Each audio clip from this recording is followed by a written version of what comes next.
My name is Raymond Castellan. I'm 70 years old, and 3 weeks after my daughter-in-law told her coworkers that my career was basically a joke, her boss's boss sat across a conference table from her, pulled up a case file on his laptop, and asked, in front of her entire department, whether she happened to be related to the Raymond Castellan, whose fraud investigation techniques were still being taught in professional training seminars decades later. Welcome to Silent Honor, where we tell true stories about the quiet strength it takes to be underestimated by the people who need you most, and still choose to show up for them anyway. If you've ever had your life's work dismissed by someone who never bothered to actually understand it, this story is for you. Drop a comment and tell me where you're watching from tonight, and hit subscribe, because you're going to want to see exactly what happened in that conference room. Let me start where this really begins. I spent 35 years as a detective with a Metropolitan Police Department, the last 18 of them specializing in complex financial fraud investigations, work that took me deep into falsified corporate records, elaborate embezzlement schemes, and cases that sometimes took years of patient, methodical work to fully untangle. My wife Marion passed 6 years ago, and since then I've lived a genuinely quiet retirement in a modest house at the edge of a small town, keeping myself busy with a garden, occasional consulting work for a handful of attorneys who still call when a case requires the specific kind of financial forensics I spent decades developing, and the particular unhurried rhythm of a man who spent most of his career operating under considerable pressure and has genuinely earned the right to slow down. My son Peter married a woman named Chloe about 4 years ago, a bright, ambitious young woman who works in corporate compliance and fraud prevention for a large financial services company, a career path that, on paper, should have given us considerable common ground to connect over.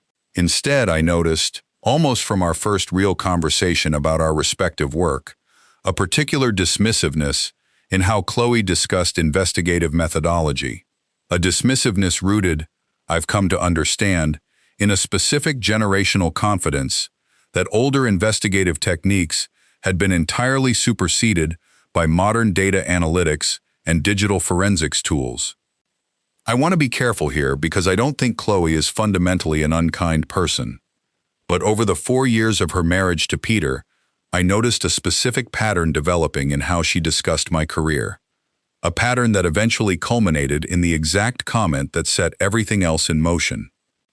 There was a family dinner about 2 years ago when I mentioned, in passing, a particular investigative technique I'd developed for tracing shell company relationships across falsified paper trails, and Chloe interrupted, not unkindly exactly, but with evident confidence, to explain that modern forensic accounting software had essentially automated that entire process, making the manual techniques I'd spent years refining kind of obsolete at this point. No offense. There was a holiday gathering the following year when Peter mentioned, with genuine pride, that I'd once cracked a particularly complex embezzlement case that had stumped federal investigators for over a year, and Chloe laughed lightly, saying, "Local detective work back then, though, right? I mean, it's sweet, but it's not exactly the same league as the cases we handle now, with the resources and technology available today." There was a barbecue the following summer when Chloe's own father, visiting from out of state, asked me genuinely curious questions about specific cases I'd worked. And I noticed Chloe, standing nearby, visibly uncomfortable with the length and detail of the conversation, eventually interjecting to suggest we all move inside before the food got cold, a redirection that felt, in retrospect, less about the food and more about limiting how much airtime my career was receiving in front of her own father. There was an afternoon about 8 months ago when I overheard Chloe on the phone with a colleague, through the open door of Peter's home office during a visit, describing me, apparently for her colleague's benefit, as my father-in-law, retired detective, has all these old case stories, honestly kind of quaint compared to what we actually deal with now, but he means well. I stood in that hallway for a good 10 seconds, listening to my own daughter-in-law describe 35 years of investigative work, cases that had shaped fraud investigation methodology still taught in professional training programs, as quaint, and then I continued toward the kitchen, saying nothing about what I'd heard. She never knew I'd heard a word. I want to be clear about something. I wasn't angry at Chloe in the way people are angry at strangers. Chloe had built her own career in a genuinely different technological era, one where data analytics and digital forensics had transformed significant portions of investigative work, and I think, understandably enough, she'd absorbed a certain confidence that her generation's tools had simply outpaced whatever came before them, without ever actually investigating the specific scope of what my career had actually involved. The specific comment that set everything in motion happened at a dinner party Chloe and Peter hosted for several of Chloe's work colleagues, an evening I'd been invited to somewhat peripherally, mostly, I suspect, as a courtesy rather than genuine inclusion in what was clearly meant to be a professional networking evening for Chloe's circle. About an hour into the dinner, one of Chloe's colleagues, a younger woman named Priya, asked me, with polite curiosity, about my career, and I mentioned, briefly, some of the more significant cases I'd worked over the decades, including a complex, multi-year investigation into a falsified accounting scheme that had ultimately resulted in one of the largest fraud convictions in the department's history. Chloe, overhearing from across the table, interjected with a laugh that carried more edge than I think she fully intended. Dad's career was basically a joke by modern standards, honestly. No offense, Raymond, but detective work back then was mostly just paperwork and hunches. We've got actual data science now, forensic accounting software that can trace transaction patterns across millions of data points in seconds. What used to take you years to untangle manually, we can flag automatically within a single afternoon. The table laughed, lightly.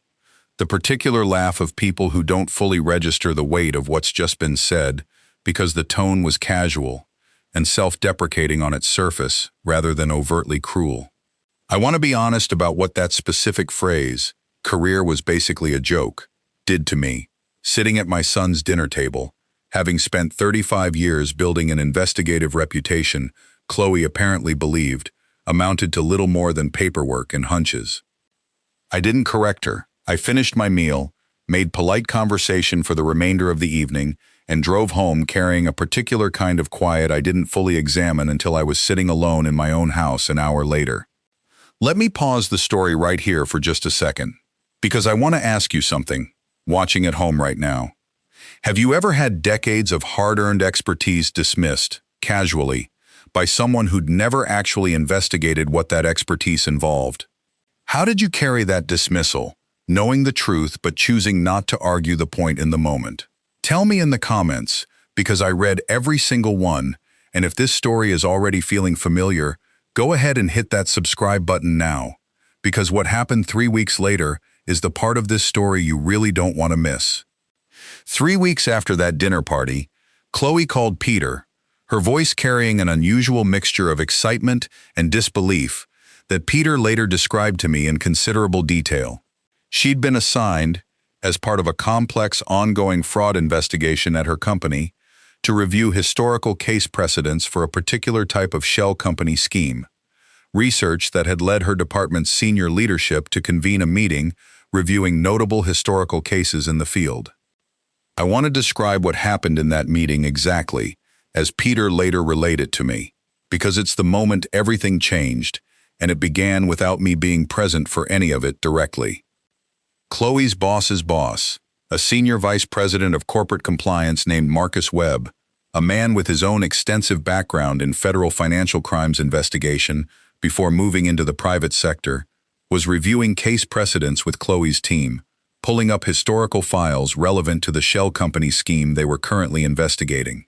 Partway through that review, he paused on a particular case file, one involving a complex multi-year embezzlement investigation that had resulted in one of the most significant fraud convictions in a mid-sized metropolitan department's history, a case that had, as it turned out, become something of a foundational reference point in fraud investigation training programs precisely because of the specific methodology used to untangle it.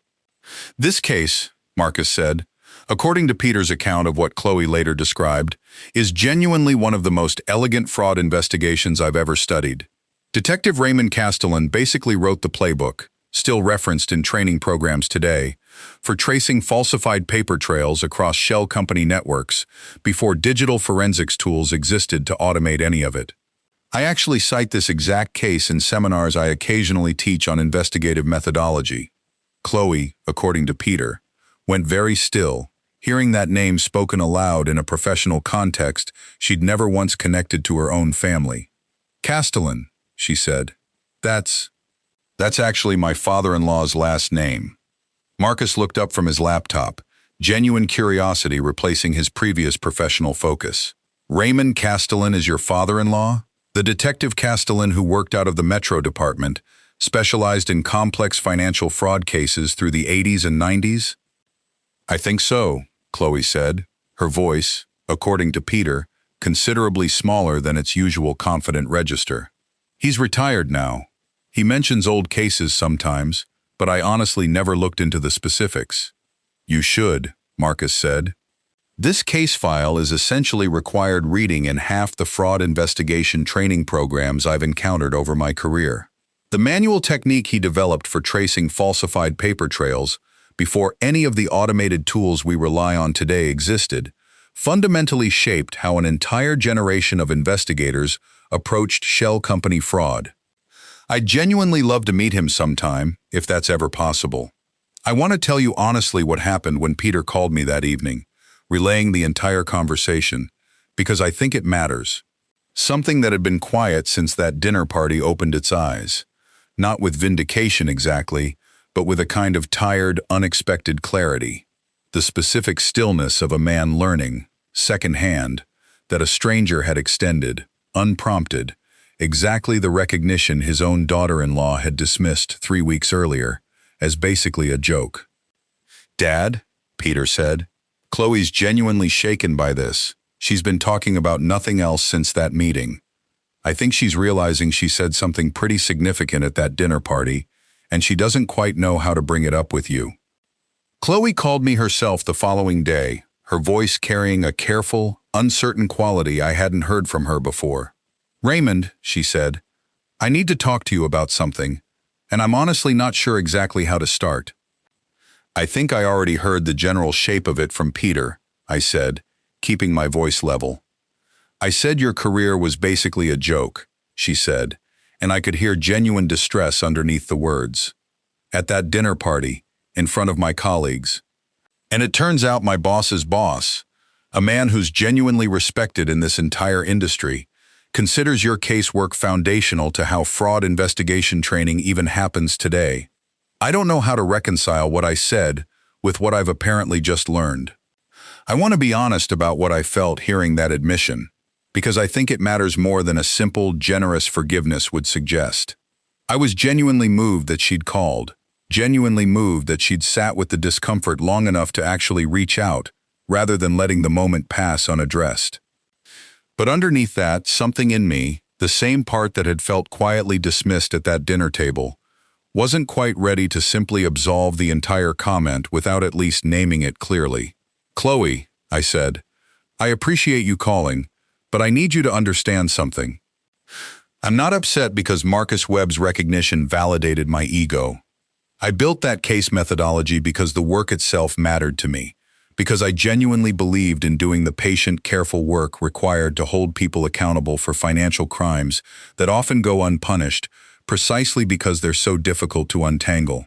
What actually concerns me is that you felt comfortable enough, in front of your professional colleagues, calling my entire career basically a joke, based on almost no actual investigation into what that career involved." "You're right," she said, and her voice cracked slightly. "I think I built an entire assessment of your work around the most convenient assumption, that older investigative methods had simply been made obsolete by modern technology, and I never once actually asked real questions about what your specific cases involved, or why they might still matter enough to be taught decades later." Let me pause again for just a moment because I think this next part matters considerably. I didn't immediately reassure Chloe that the comment hadn't actually bothered me, because it had, genuinely, and I thought the conversation deserved honesty rather than easy comfort. "Can I ask you something?" I said, "When you made that comment at the dinner party, Was any part of it actually about a genuine belief that manual investigative techniques are obsolete? Or was some part of it about managing how I might be perceived by your professional colleagues, needing my career to seem smaller so yours could seem more impressive by comparison? Chloe was quiet for a long moment, and I watched, even over the phone, the particular discomfort of someone actually sitting with an uncomfortable question rather than deflecting it. "I think it was some of both, if I'm honest," she said finally. "I do genuinely believe technology has changed a lot about how this work happens now. But I think there was also something in me that wanted my own career to seem cutting edge and impressive in front of colleagues I was trying to make a good impression on. And diminishing your work, even casually, made mine seem more significant by comparison. That's not a flattering thing to admit, but I think it's true." "That's an honest thing to say," I told her. "I'd rather have that than a comfortable excuse about outdated technology." The weeks that followed were their own kind of complicated. There's a version of this story where that phone call is the climax and everything after is a footnote, but that's not how these things actually resolve, and I want to be honest about that. Real resolution is slow. It's Chloe asking, over several subsequent conversations, genuine questions about the specific case Marcus Webb had referenced, questions that required her to actually sit with the details of investigative work she'd previously dismissed as paperwork and hunches. There was an afternoon, about a month after that phone call, when Chloe asked if she could come by my house to actually understand the case file Marcus had referenced, not the summary version, but the real, detailed methodology I'd developed over years of manual investigation. I spent an entire afternoon walking her through the specific techniques, the patient cross-referencing of financial records, the particular pattern recognition skills that had taken years to develop, skills that, I explained, still underpinned modern automated tools even when the tools themselves had made the manual process faster. "I think I assumed the old techniques were simply replaced by technology," she said, sitting at my kitchen table with actual case documentation spread out in front of her. "I never considered that the underlying methodology might still be foundational, that the software is essentially automating principles you and other investigators of your generation actually developed through years of manual trial and error." "Most people don't think to ask that question," I said. "That's not a criticism specific to you. New tools tend to get credit for principles that were actually established long before the tools existed to automate them." I watched Chloe, in the weeks after that, do something I hadn't fully seen her do before. At a subsequent work event, when a colleague asked about her family background, she mentioned, unprompted, "My father-in-law is actually Raymond Castellan, whose fraud investigation methodology is still taught in training programs across the industry." I made an embarrassing comment about his career being outdated a few months ago, and it turned out to be one of the most ignorant things I've ever said. Marcus Webb, as it turned out, did eventually get his wish to meet me, Chloe arranging a lunch a few weeks later that led, somewhat unexpectedly, to an ongoing consulting relationship. Marcus occasionally reaching out for perspective on particularly complex historical fraud patterns his current team was investigating, work that has given me a genuinely meaningful sense of continued professional relevance I hadn't expected to find in retirement. I didn't feel triumphant when the whole situation finally settled. I want to be honest about that too. I felt tired, the particular tired that comes after finally setting down a story you'd carried quietly, mostly alone, for years. I thought about Marion a great deal in those weeks, wondering what she would have made of watching our daughter-in-law finally reckon with an assumption she'd carried, largely unexamined, right up until a chance professional meeting forced the reckoning into the open in front of her own colleagues. It's been almost a year now since that dinner party. Chloe calls regularly now, genuine conversations about actual case methodology, asking questions that come from real curiosity rather than the careful, managed politeness that characterized much of our relationship in the years before that phone call. She stopped, entirely, the specific habit of describing my career in dismissive, outdated terms, and I've noticed her, on more than one occasion, actively correcting colleagues who make similar assumptions about older investigative work. I think about that dinner party comment often now, sitting in my garden some evenings, genuinely content with a retirement built alongside decades of investigative work. Very few people who meet me casually would ever guess still shapes professional training programs today. How much of the people we work alongside, even the ones who marry into our families, we simply never fully see. Not because they're hiding anything deliberately, but because we've already decided, based on a convenient generational assumption, exactly what shape someone's expertise is allowed to take. Chloe looked at my career for years and saw outdated methods superseded by better technology. She wasn't entirely wrong that technology has genuinely transformed portions of investigative work. She was wrong about nearly everything else. I don't regret the years of not insisting Chloe fully understand the actual scope of my career before that dinner party forced the issue. I want to say that plainly, because I know some people hearing this will wonder why I let her dismissive comments accumulate over years without correcting them more forcefully myself. I've never been in the habit of announcing my past achievements to justify my presence in a conversation, and I don't think that habit needed to change simply because someone assumed, incorrectly, that my life's work had become obsolete. What I've learned, watching Chloe genuinely reckon with the gap between her assumption and the actual reality, is that sometimes the people we love need direct, undeniable evidence, arriving through circumstances neither of us could have planned, before an abstract truth about someone's actual expertise finally has room to land, rather than a father-in-law insisting on his own credibility at an already uncomfortable dinner table. If this story reminded you of a moment when someone dismissed decades of your hard-earned expertise as outdated or irrelevant, tell me in the comments where you're watching from tonight. And if you believe every quiet professional deserves to be seen for the actual foundation they built, not just the convenient assumption someone else decided was easier to believe, hit subscribe, because we've got a new story like this one for you every single week.